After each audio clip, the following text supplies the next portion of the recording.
Hi, this is another video from Pigsy. Today I'm going to try to fix my tablet. It's one of these really annoying things when you turn on a tablet and the touch sensor doesn't work at all, and so therefore you can't do anything with it. So with this particular tablet, I did a hard reset. I thought maybe it had been something to do with an update. It screwed up the touch screen settings or something. So what I did is I put it back to manufacturing settings, which I probably wish I didn't do now. But it made it even more difficult, because when I put it back on, it would constantly keep going to this startup screen, and you can't do anything with it. So I was looking on the YouTube. There's a chap on there. He's got a video, and basically he had a tablet. He had it sat dormant for like 7 months, but he looked up a way to do it, and basically the screen gets overcharged, and it causes an issue whereby you can't touch won't affect it really to manipulate it and so on. But to deal with it is a simple process of just opening up the back, which you can do with something like a credit card size.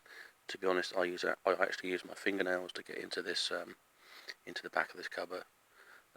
Something I would make a note for different tablets, like this one's got a speaker on the back, so you see the speaker wire. So it's just a case of being extra careful. I'm just being careful around sort of components.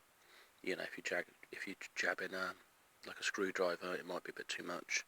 You could probably use precision sort of screwdriver and just sort of levy it. And then you get these. So once you're inside it, you get these little strips. This was attached over a component. I removed it, and yeah, basically these sort of like stop the static and so on, and energy charge that affects the screen. So what you do is you remove them, and then you would basically want to unclip the ones with these clips here, because this has got this bit here you want to flip up before you pop it out basically.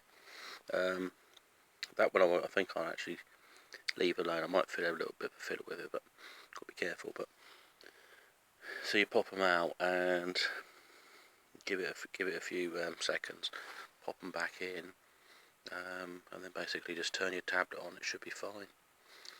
Once you after you've obviously sealed it up, clicked it shut. So that resolved that problem, because there's a lot of information. If you sort of Google it, you'll just end up with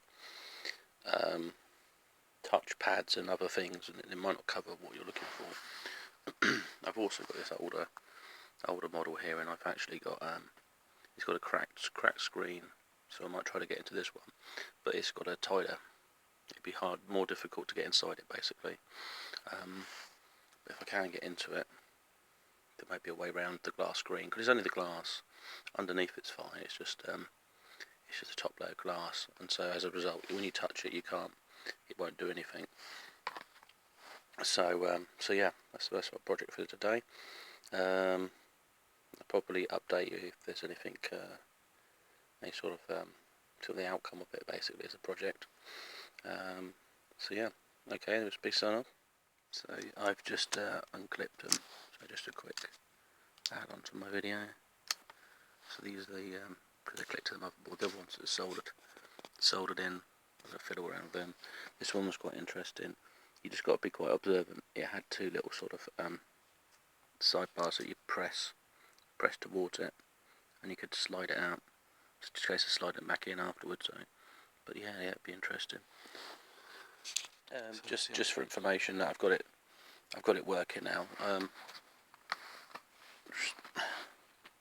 The cover's not properly on yet, so I want to be careful with the speaker. What's happening? I just going to say, with this lead here, it's these black bits here. You slot this way in. I originally thought I was pinching it to release it, but it slots in and out. I pushed it. Basically, if it's not incorrectly, you'll get a funny like strobe screen that's quite strange. So, and I thought basically I've basically fucked it, but it seems to be fine. So yeah, it's just an update on that. Yeah, this is the tab with the cracked screen to it. The best way in is basically to pry a a electronic screwdriver,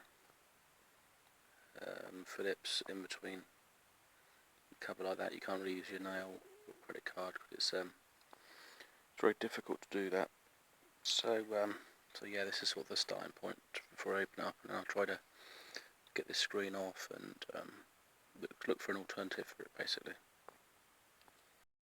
Yeah, I think this smaller one's going to be a failed project.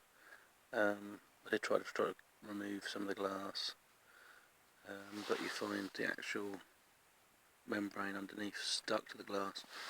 I did also see if there was any way to sort of unclip it from the back. I mean, possibly there's a way to fiddle around with it, but be taking all the components off the actual thing before I get anywhere near to the actual screen. So yeah, bit of a fiddly game. I mean, I might play around with it, but I think it's a low chance of succeeding in trying to restore it, basically, on my own anyway. So there we go.